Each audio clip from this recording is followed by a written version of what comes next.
Ayan na guys, ang ating lutong hipon. Let's eat! Hello guys! Magandang tanghali sa inyong lahat. For today's video ay magluluto ako ng sinigang na hipon. Ito, nagpakulo na ako ng tanglad with luya yan. Pangontra yan sa langsa ng ating hipon. So pinakuluan ko lang siya ng mga 20 minutes siguro para lumabas talaga yung kanyang lasa at saka yung aroma na pangontra ng langsa ng ating hipon. At dahil kumulo na siya, ilalagay na natin ang 20 piraso nating hipon. Ayan. Kasi ito yung ulam ko for 1 week. Charot. Tig-apat na piraso ang aking ulam. Kasi budget na po ito. Budget meal. Charot. Ilalagay na natin na yung kamatis natin. Isasabay na din natin sa ating hipon. Ayan. Pati yung ating sili. Para hindi masyadong ma-overcook ang ating hipon. Lakasan lang natin yung ating apoy para mabilis maluto kasi 2 o'clock, magto 2 p.m. na po at ako'y may duty pa mamaya. Kailangan ko nang kumain. Haluin natin ng konti para malublob ang ating kamatis sa kuluan nating tanglad at luya. Nati ko siya sa gitna ng konti para lumabas din yung anghang niya. Meron namang luya maanghang na to. Antayin mo lang siya na kumulo ng konti, tapos ilalagay na natin ang ating sinigang mix. Eto, hot din ito. Maanghang-anghang sinigang sa sampalok mix. So, ilalagay natin pag kumulo na ito. Kasi kami nakapagluto ng hipon lagi. Kasi pricey ito sa atin. Mahal ito.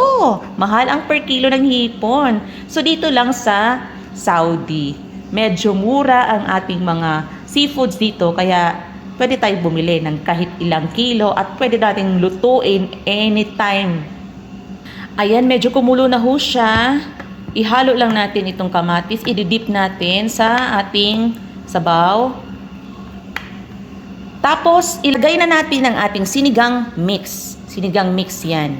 Lagay na natin. Ito yung pampalasa din na nagbibigay asim sa ating sinigang na hipon. So, ito yung way ko guys ha. Ito yung way ko paano ako magluto ng sinigang. May iba-iba tayong way. So, yung iba, baka sabihin nila, uy, hindi ganyan magluto ng sinigang na hipon, no? So, ito, way ko ito. Ayan. Hindi natin masyadong ibabad sa kumukulong tubig. Ayan, kumulo na siya. At ngayon, ilalagay na natin itong stock ng ating pechay. Ayan. Para ito ay unang maluto. Kasi yung mga gulay natin, dapat hindi din siya overcook. Dapat half cook lang din siya. Takpan lang natin. At balikan natin ng after 48 years. Guys, I'm back after 48 years. Chos, 30 seconds lang yan, hindi 48 years. Ilagay na natin yung natitirang dahon ng ating pechay. Mabilis lang itong part na ito na maluto. So, dapat ihuli siya. At half cook lang talaga. Uunahin lang talaga yung stock niya. Ilublob natin para mabilis. Iyan, ilublob natin. Lunurin natin sa sabaw. Ayan. Kasi nagugutom na ako. May duty pa ako. Binibilisan ko na nga ito. I-adjust natin yung apoy kasi high heat yan. I-adjust natin to medium. Ayaw pa mag-adjust. Ano ba yan? Huy, ayaw ka mag-adjust. Ayan. Then guys, tikman lang ho natin kung okay na yung lasa niya. Ako kasi, nagkokontrol ako sa alat. So, okay na yung mix, sinigang mix na yon. Pag medyo matabang pa siya, konti lang na ilagay ko, didadagdagan natin ng ating asin. Tikman na ho natin muna.